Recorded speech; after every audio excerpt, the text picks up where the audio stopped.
여러분, 혹시 손주와만 나누는 비밀 있으신가요?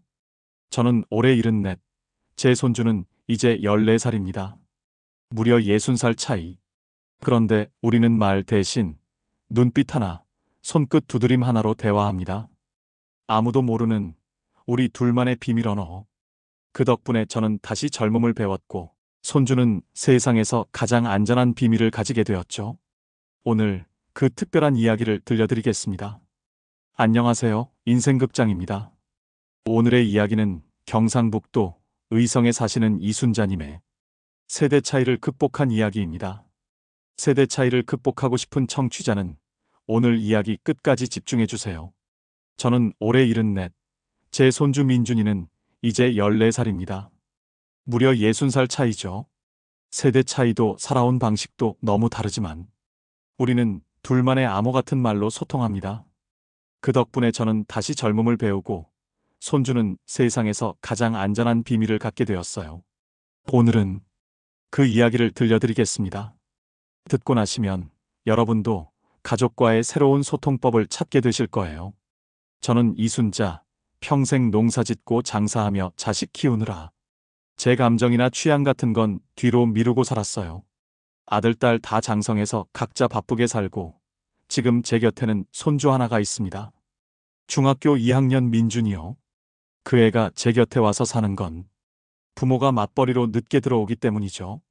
방과 후엔 늘 저랑 같이 시간을 보내요. 그런데 세상에나 처음엔 대화가 전혀 안 되더라고요. 구체적인 상황 묘사. 민준이가 학교에서 돌아와서는 할머니, 오늘 완전 멘붕이었어요. 친구가 저한테 개삽소리 하는 거예요. 저는 뭔 소리인지 하나도 못 알아들었죠. 뭐가 뭐라고? 아, 할머니는 몰라도 돼요. 어차피 이해 못 하실 거예요. 그러면서 휴대폰만 들여다봤어요. 마치 제가 투명인간이라도 된 것처럼요. 저도 나름 대화를 시도해봤어요. 민준아, 할머니가 어렸을 때는 말이야. 하면 민준이는 바로 할머니 그때랑 지금은 달라요. TMI는 싫어요. TMI가 뭔지도 모르겠고. 제가 하는 말은 다 꼰대질이라며 피하더라고요. 그때 정말 깨달았어요. 이렇게 살면 안 되겠다. 저 아이와 연결될 방법을 찾아야 한다. 하지만 어떻게 해야 할지 막막했죠. 그 변화는 정말 뜻밖의 찾아왔어요. 어느 날 저녁 민준이가 숙제를 하다가 갑자기 작은 수첩을 꺼내놓더니 말했습니다. 할머니, 우리 둘만 아는 비밀 만들래요? 저는 눈이 휘둥그레졌어요. 비밀. 그게 뭔데? 민준이는 씩 웃으며 설명했어요. 학교에서 애들이랑 쓰는 암호옥 같은 건데요. 할머니랑도 하나 만들고 싶어요. 우리끼리만 아는 신호 같은 거요. 그 순간 제 가슴이 철렁했습니다. 손주가 스스로 저에게 다가와 준 거니까요. 그날부터 우리만의 대화법이 시작됐어요. 민준이가 먼저 제안했어요. 할머니가 배고프면 배를 2번 톡톡 치세요. 내가 속상하면 손가락으로 테이블을 3번 두드려요. 할머니가 나한테 화났으면 안경을 벗었다 쓰세요. 처음에는 어색했어요. 아니, 우스꽝스럽기까지 했죠. 하지만 신기한 일이 일어났어요. 이틀 후였어요. 민준이가 학교에서 돌아오는데 표정이 영 안 좋더라고요. 보통이면 왜 그러냐? 물어봤겠지만 그날은 우리 암호를 써봤어요. 저는 조용히 손가락으로 테이블을 3번 톡톡톡 두드렸습니다. 민준이는 깜짝 놀라더니 그제서야 활짝 웃으며 말했어요. 할머니, 오늘 짝꿍이 제 지우개를 잃어버렸다고 화를 냈어요. 근데 나중에 자기 가방에서 나왔거든요. 사과도 안 하고. 그렇게 속마음을 털어놨어요. 우리 암호가 통한 거죠. 그 후로 우리 비밀 신호는 계속 늘어났어요. 눈썹 2번 찡긋. 지금 재미있어. 손바닥 펴서 보여주기. 지금은 대화하기 싫어. 엄지손가락 올리기. 할머니 최고. 새끼손가락 흔들기. 우리 둘만의 약속. 말을 하지 않아도 그 작은 신호만으로 서로 마음을 알 수 있게 됐어요. 우리 비밀 대화법이 만들어낸 변화는 정말 놀라웠어요. 어느 날 오후 민준이가 수학 숙제를 하는데 계속 지우개질만 하더라고요. 보통이면 뭐가 그렇게 어렵냐 했겠지만 저는 조용히 다가가서 새끼손가락을 흔들었어요. 우리 둘만의 약속이라는 신호죠. 그러자 민준이가 환하게 웃으며 말했어요. 할머니 이 문제 정말 어려워요. 같이 풀어봐 주실래요? 그렇게 우리는 1시간 넘게 함께 수학 문제를 풀었어요. 제가 수학을 잘하는 건 아니지만 함께 고민하는 시간 자체가 소중했죠. 또 어떤 날은 민준이가 친구들과 싸웠다며 울면서 집에 왔어요. 예전 같으면 왜 울어? 무슨 일이야? 하며 다그쳤을 텐데 그날은 그냥 민준이 옆에 앉아서 손바닥을 펼쳐 보여줬어요. 지금은 대화하기 싫으면 괜찮다는 의미였죠. 민준이는 제 손을 꼭 잡더니 한참 후에 차근차근 상황을 설명해 줬어요. 재밌는 건 저도 민준이에게 배우는 게 생겼다는 거예요. 좋아하는 사람이 있을 때 쓰는 말이죠. 할머니 시대에도 그런 설렘 있었죠?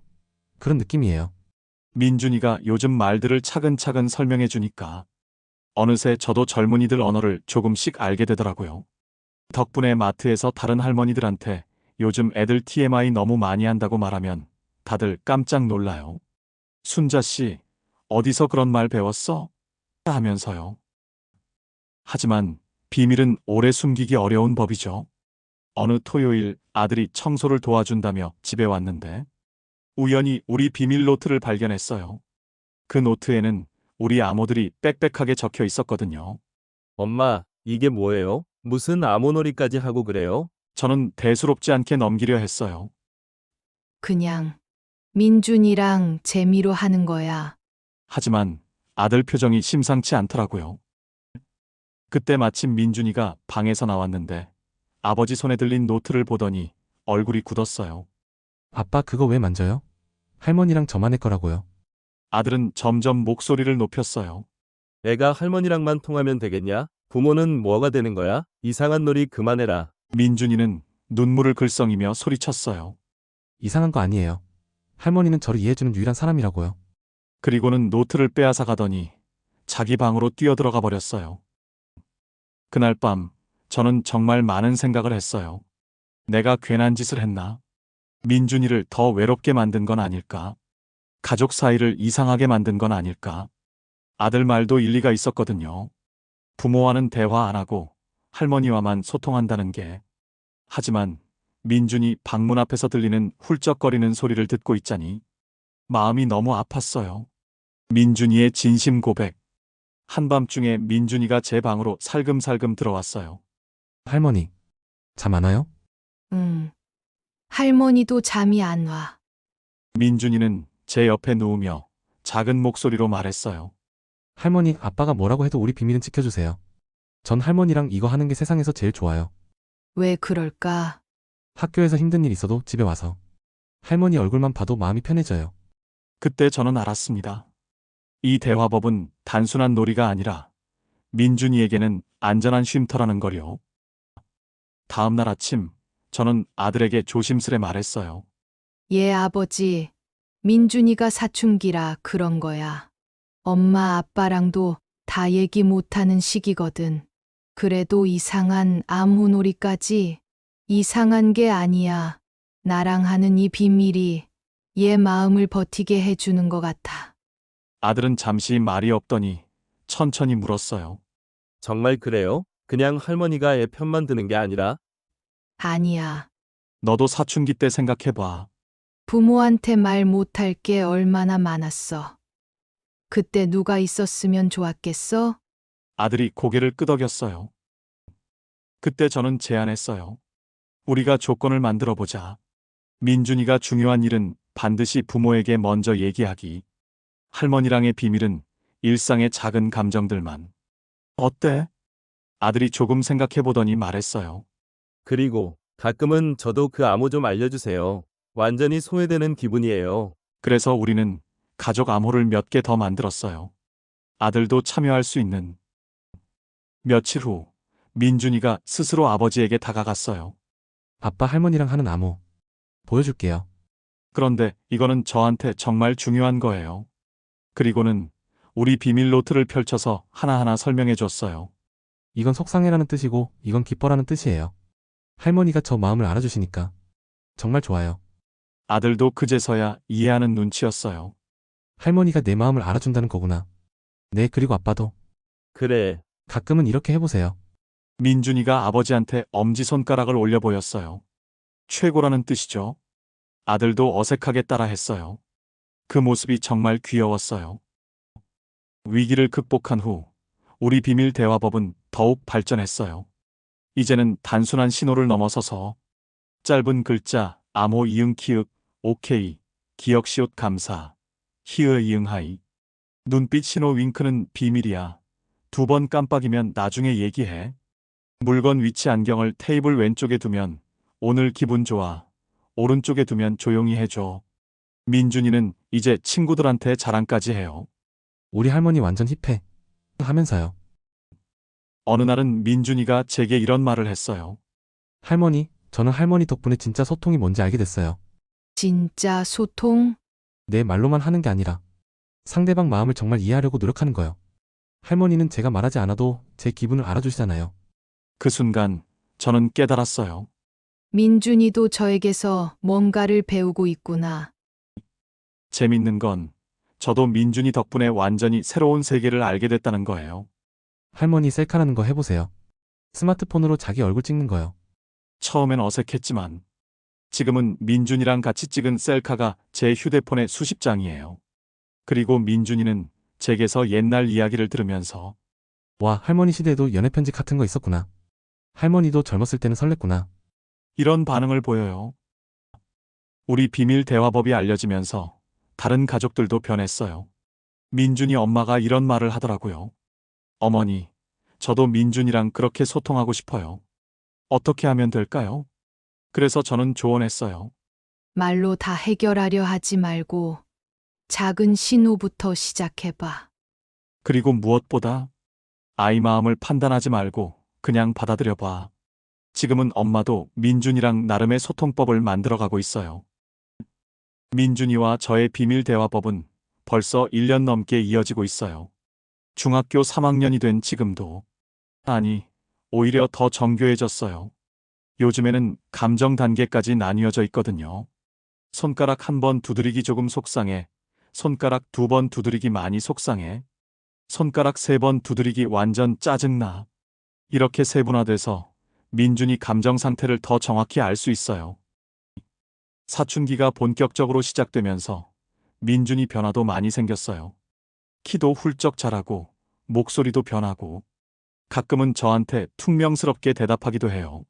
하지만 우리만의 신호는 여전해요. 민준이가 아무리 반항적으로 굴어도 제가 새끼손가락을 흔들면 우리 둘만의 약속 금세 웃음을 터뜨리거든요. 할머니는 정말 반칙이에요. 하면서요. 요즘은 민준이가 더 깊은 고민도 털어놔요. 할머니, 저 요즘 여자애한테 관심이 생겼어요. 예전 같으면 그런 건 공부 다 하고 생각해 했을 텐데 지금은 우리 암호로 나 들을 준비됐어라는 신호를 보내고 차근차근 들어줘요. 그 애가 어떤 애인데 어떤 마음인지 할머니한테 얘기해봐. 그러면 민준이도 편안하게 자기 이야기를 해요. 이 1년을 돌아보면서 저는 정말 많은 걸 깨달았어요. 세대 차이는 극복하는 게 아니라 새로운 언어를 만들면 되는 거더라고요. 민준이의 언어를 제가 모두 이해할 필요는 없어요. 제 언어를 민준이가 모두 받아들일 필요도 없고요. 대신 우리 둘만의 새로운 언어를 만든 거죠. 그리고 깨달은 게 하나 더 있어요. 진정한 사랑은 내 방식대로 사랑하는 것이 아니라 상대방이 받을 수 있는 방식으로 사랑하는 것이더라고요. 저는 옛날 방식으로 민준이를 걱정하고 아꼈는데 민준이가 정작 원한 건 자기 마음을 알아봐 주는 거였어요. 그래서 우리 비밀 대화법이 통한 거겠죠? 지금 우리 집은 예전보다 훨씬 화목해요. 민준이도 부모님과 대화를 더 많이 하고 저도 가족들과 더 가까워졌어요. 무엇보다 민준이가 행복해졌어요. 학교에서 힘든 일이 있어도 집에 오면 마음의 쉼터가 있다는 걸 아니까요. 혹시 지금 이 이야기를 들으시는 분 중에 가까운 가족과 대화가 막혀 있는 분 계신가요? 특히 손주나 자녀와 소통이 어려우신 분들. 그렇다면 한번 시도해 보세요. 말이 아니라 작은 신호 하나로 시작하는 거예요. 오늘 기분 어때? 그 대신에 엄지손가락을 올려보세요. 뭐가 속상해? 그 대신에 그냥 옆에 가만히 앉아 계세요. 그게 바로 새로운 소통의 시작이 될 거예요. 사랑하는 방법에는 여러 가지가 있습니다. 하지만 사춘기 손주와 할머니 사이의 사랑은 말 대신 눈빛, 손끝, 작은 신호로도 충분해요. 중요한 건 내가 너를 이해하려고 노력하고 있다는 마음을 전하는 거거든요. 그 마음이 통하면 나이 차이 60살이라도 충분히 소통할 수 있어요. 그리고 한 가지 더 말씀드리고 싶어요. 우리 어른들이 젊은이들을 이해하려면 먼저 우리가 변해야 해요. 요즘 애들은 이라는 말 대신에 요즘 애들은 어떤 마음일까? 하고 궁금해해 보세요. 그 호기심이 바로 소통의 첫걸음이에요. 여러분, 가족은 선택할 수 없지만 가족과의 관계는 선택할 수 있어요. 서로 다른 세대, 서로 다른 생각을 가진 우리가 함께 살아가려면 새로운 방법이 필요해요. 그게 바로 우리만의 비밀스러운 대화법이에요. 말이 통하지 않는다고 포기하지 마세요. 대신 새로운 언어를 만들어 보세요. 그 언어 속에서 여러분도 가족과 더 깊은 유대감을 느끼게 되실 거예요. 오늘 이순자 할머니와 민준이의 이야기 어떠셨나요? 혹시 우리 주변에도 이런 특별한 소통을 하는 가족들이 있을까요? 아마 여러분 가정에도 아직 발견하지 못한 새로운 소통의 가능성이 숨어 있을 거예요. 오늘 집에 가시면 가족에게 작은 신호 하나부터 시작해 보세요. 그것이 바로 새로운 관계의 시작이 될 테니까요. 여러분도 댓글로 소감 남겨주세요. 다음 주에도 더 깊은 사연으로 찾아뵐게요. 지금까지 인생극장의 김민수였습니다. 감사합니다.